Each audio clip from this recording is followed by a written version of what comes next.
منهم بمجيد الإصابة وثوابه والصلاة على رسوله وعليه وأصحابه وعلى أبي حنيفة وأحبابه أجمعين أما بعد فقد قال الله تعالى في كلامه المجيد والفرقانه الحميد فأعوذ بالله من الشيطان الرجيم بسم الله الرحمن الرحيم والعصر إن الإنسان لفي خسر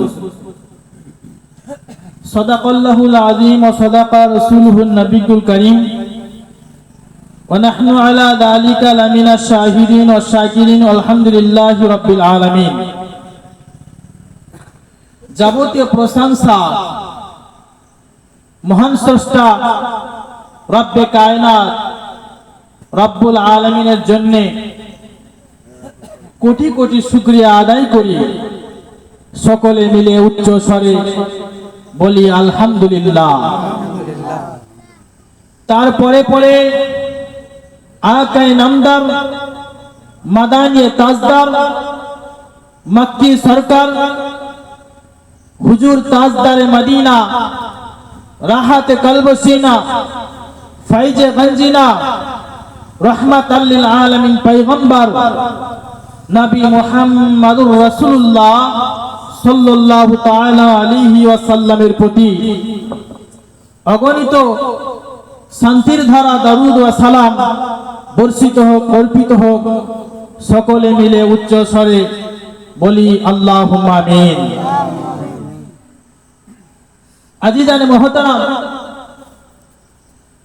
আজকে দিনে আপনারা সকলেই অবগত রয়েছেন আজকের যে জালসা, এই জালসা বিশেষ করে যিনারা ইন্তেকাল করেছেন, যিনারা কবরস্থানে শায়িত রয়েছেন, তিনাদের রুহের মাগফিরাতের উদ্দেশ্যে এই জালসা ইনশাআল্লাহ তাআলা খুবই অল্প সময়ে হাদিস ও কোরআন থেকে আমি আপনাদের সম্মুখে আলোচনা রাখব। আপনারা মনোযোগ সহকারে শুনবেন এবং বোঝার চেষ্টা করবেন। আজিজানে মুহতারাম, যিনারা বাইরে রাস্তায় বাজারে ঘোরাফেরা করছেন, আপনারা এই কবরকে স্মরণ করে, কবরের আযাবকে স্মরণ করে আল্লাহর ভয়ে কবরস্থানের এই জালসায় এসে বসুন। আজিজানে মুহতারাম, এই জালসা হচ্ছে আল্লাহকে স্মরণ করার জন্য, আল্লাহর ভয়ে মৃত ব্যক্তির জন্য দুয়ার উদ্দেশ্যে। একবার দরুদ শরীফ পড়ি, আল্লাহুম্মা সাইয়্যিদিনা মাওলানা মুহাম্মদ ওয়ালা আলি মাওলানা মুহাম্মদ সাল্লাল্লাহু আলা মুহাম্মাদিন মুহাম্মদ হরদম জবা পাক নামে মুহাম্মদ হরদম জবা শফিআনা মুহাম্মদ সাল্লাল্লাহু তাআলা আলাইহি ওয়াসাল্লাম। মুসিবত না পাই যদি, মুসিবত না পাই যদি করুণা তোমার কবরে হাসরে কি হবে আমার, কবরে হাসরে কি হবে আমার। মুসিবত না পাই যদি, মুসিবত না পাই যদি করুণা তোমার, কবরে হাসরে কি হবে আমার, কবরে হাসরে কি হবে আমার। একবার জোরে সোরে হাত উঠিয়ে সুবহানাল্লাহ বলি, সুবহানাল্লাহ, আরো জোরে সুবহানাল্লাহ। মুসিবত না পাই যদি করুণা তোমার, কবরে হাসরে কি হবে আমার, কবরে হাসরে কি হবে আমার। আছি গো ডুবে আমি পাপের সাগরে, না জানি কি হবে ওপারে হাসরে, না জানি কি হবে কবরে হাসরে। তোমারি সুপারিশ বিনে কেমনি হইব পার, কবরে হাসরে কি হবে আমার, কবরে হাসরে কি হবে আমার। তুমি তো দিয়েছ দেখিয়ে আলোর পথ, যে পথ মিলবে খুদারি রহমত, কেন যে ভুল পথে আমি করলাম জীবন পার, কবরে হাসরে কি হবে আমার, কবরে হাসরে কি হবে আমার। আল্লাহুম্মা সাল্লি আলা মাওলানা মুহাম্মাদ ওয়ালা আলি মাওলানা মুহাম্মাদ সাল্লাল্লাহু আলা মুহাম্মাদিন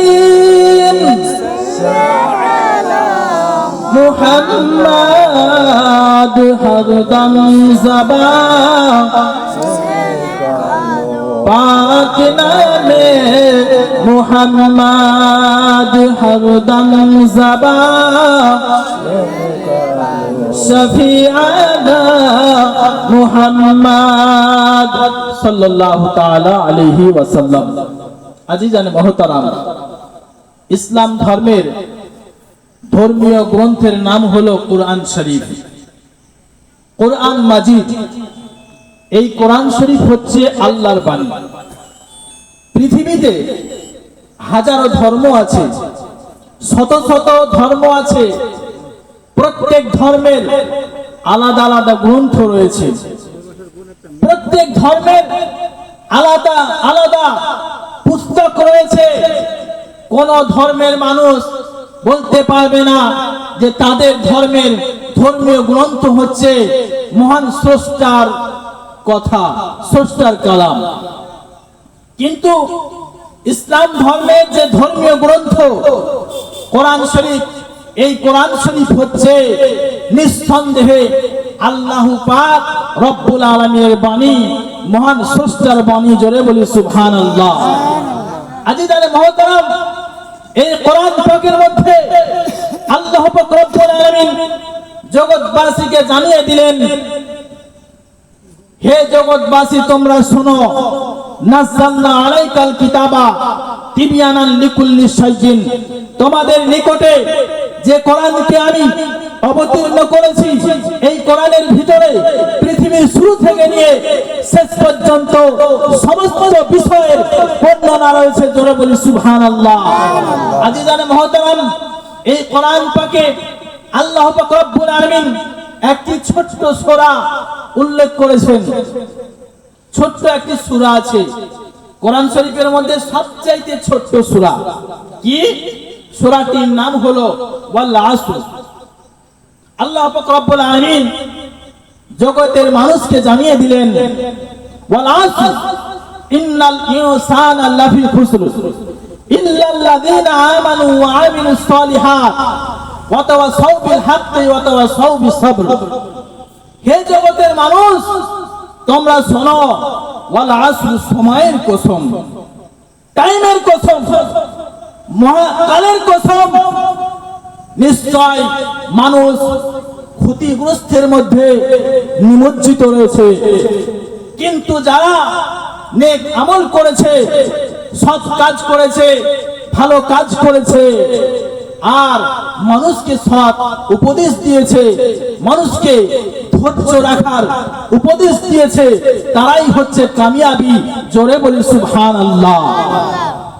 আজিজানে মুহতারাম, আজকে আপনাদের সম্মুখে বলি, একটু বোঝাতে চাই। আল্লাহ বললেন ওয়াল আসর, সময়ের কসম, টাইমের কসম। বলা হয়েছে তাফসীরের মধ্যে এই ওয়াল আসর মানে হচ্ছে আসরের কসম কেন করলেন আল্লাহ? আসরের টাইমটা হচ্ছে অনেক মূল্যবান টাইম। দিন এবং রাত্রির মধ্যে যতগুলো পাঁচ ওয়াক্ত নামাজের মধ্যে মধ্য স্থলের নামাজ আসরের নামাজ।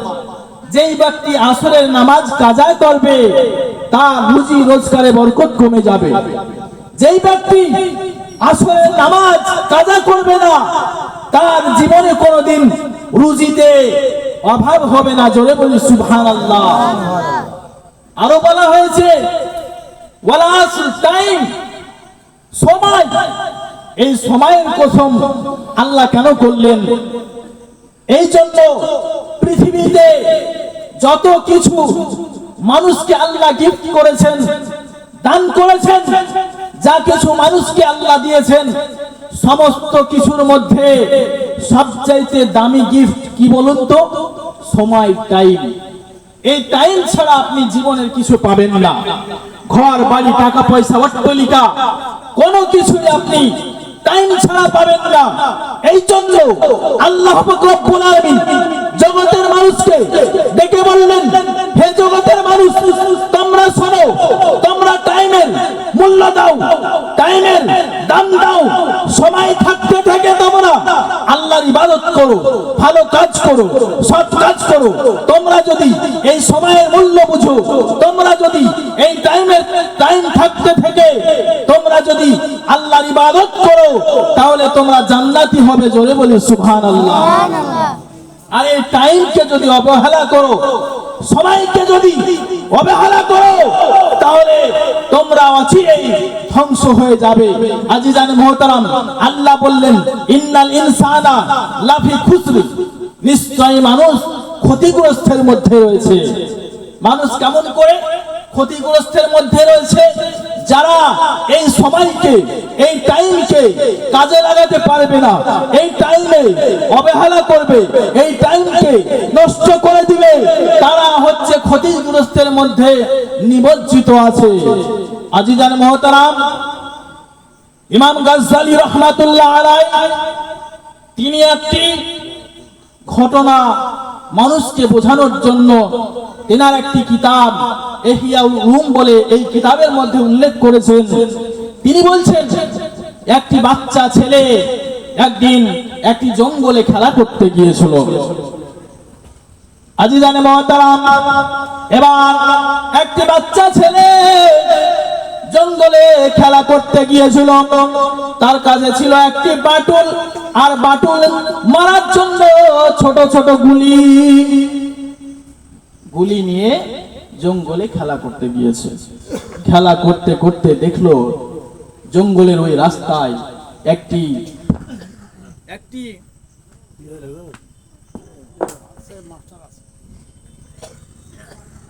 আল্লাহুম্মা সাল্লি আলা সাইয়্যিদিনা মাওলানা মুহাম্মাদ ওয়া আলি মাওলানা মুহাম্মাদ সাল্লাল্লাহু আলা মুহাম্মাদিন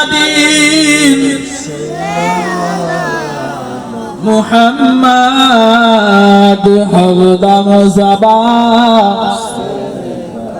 পাক নামে মুহাম্মাদ হরদম জবা শফিআনা মুহাম্মদ সাল্লাল্লাহু তাআলা আলাইহি ওয়াসাল্লাম। এবার বাচ্চা ছেলেটি জঙ্গলের মধ্যে পুলি বাটুল নিয়ে খেলা করতে গিয়েছে। খেলা করতে করতে করতে এক পুটলি আপনার টিপ্পি কুড়িয়ে পেয়েছে। এক পুটলি যখন টিপ্পি কুড়িয়ে পেয়েছে, ওই টিপ্পি গুলো দিয়ে আপনার সারাদিন পাখি মেরেছে। সারাদিন পাখি মেরে মেরে মেরে আপনার সময়কে অতিবাহিত করেছে। এবার সারাদিন পাখি মারার পরে দুটো টিপ্পি অবশিষ্ট রয়েছে। বাচ্চা ছেলেটি মনে মনে চিন্তা করছে, এই দুটো টিপ্পি আমার কাছে রেখে দিন, আমি আবার কাল এই টিপ্পি দিয়ে খেলা করব। আজকে এই টিপ্পি দুটোকে আর নষ্ট করব না। এই বলে টিপ্পি দুটো কাছে রেখে দিল। কাছে করে নিয়ে বাড়ি চলে গেল। বাড়ি যাওয়ার পরে আপনার রাত্রিবেলায় খাওয়া দাওয়া করে অন্ধকার রাত্রে টিপ্পি দুটোকে ঘরের ভিতরে কোণাতে আপনার রেখে দিয়েছে। রেখে দেওয়ার পরে আপনার ঘুমিয়ে গিয়েছে। ঘুমিয়ে যখন গিয়েছে, গভীর রাত্রি হয়েছে, চট করে চালা পেয়েছে। চালা পেয়ে দেখছে অন্ধকার ঘরটি আপনার আলোকিত হয়ে গিয়েছে। অন্ধকার ঘরটি যখন আলোকিত হয়ে গিয়েছে, বাচ্চা ছেলেটি মনে মনে চিন্তা করছেন, আমি তো অন্ধকার ঘরে শুয়েছিলাম, কিন্তু এই ঘরটি কেমন করে আলো হয়ে গেল, কেমন করে আলো হয়ে গেল।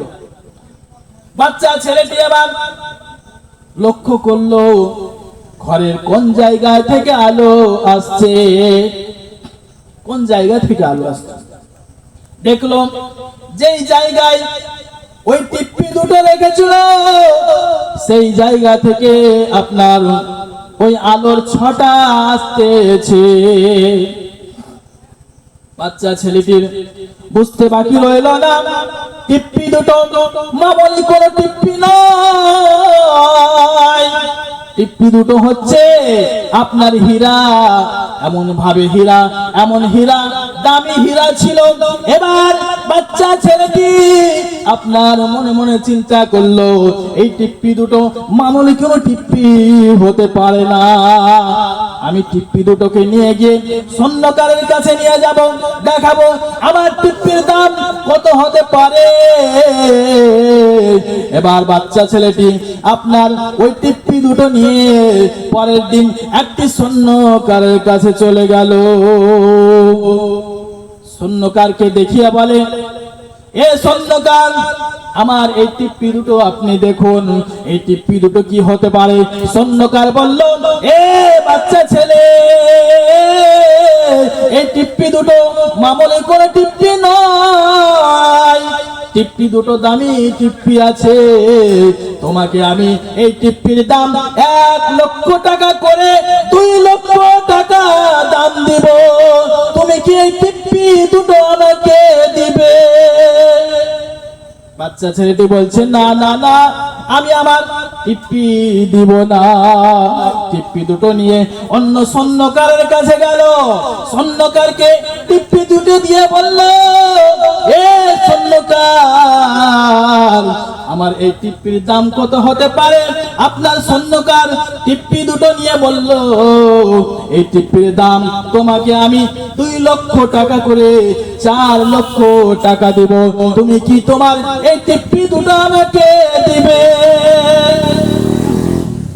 বাচ্চা ছেলেটি বলছে, এ তো দেখছি টিপ্পির দাম আমার বাড়তেছে, আমি দিব না অন্য স্বর্ণকারের কাছে যাওয়ার পরে স্বর্ণকারকে টিপ্পি দুটো দেখিয়ে জিজ্ঞেস করলো, এ স্বর্ণকার, আপনি দেখুন আমার এই টিপ্পির দাম কত হতে পারে।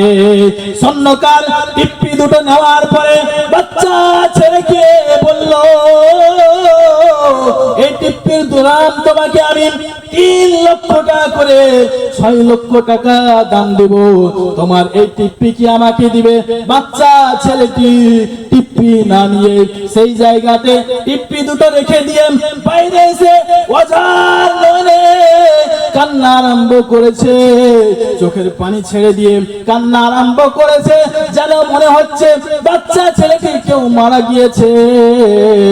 বাচ্চা ছেলেটির আপনার কান্না দেখে মানুষ জোগাড় হয়ে গিয়েছে, লোকজন চলে এসেছে। বাচ্চা ছেলেটিকে জিজ্ঞাসা করছে, বাবা, স্বর্ণকার কি তোমাকে মেরেছে? স্বর্ণকার কি তোমাকে মেরেছে? কেন কাঁদছো? এইভাবে বাচ্চা ছেলেটি এমন ভাবে কাঁদছে, নিজের চুলগুলোকে নিজেই ছিঁড়তেছে।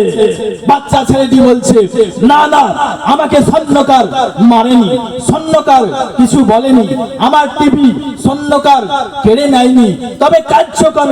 বাচ্চা ছেলেটি বলছে, হে জগতের মানুষ, আপনারা শুনুন, আজকে এই আমি যে টিপ্পি দুটো স্বর্ণকারের কাছে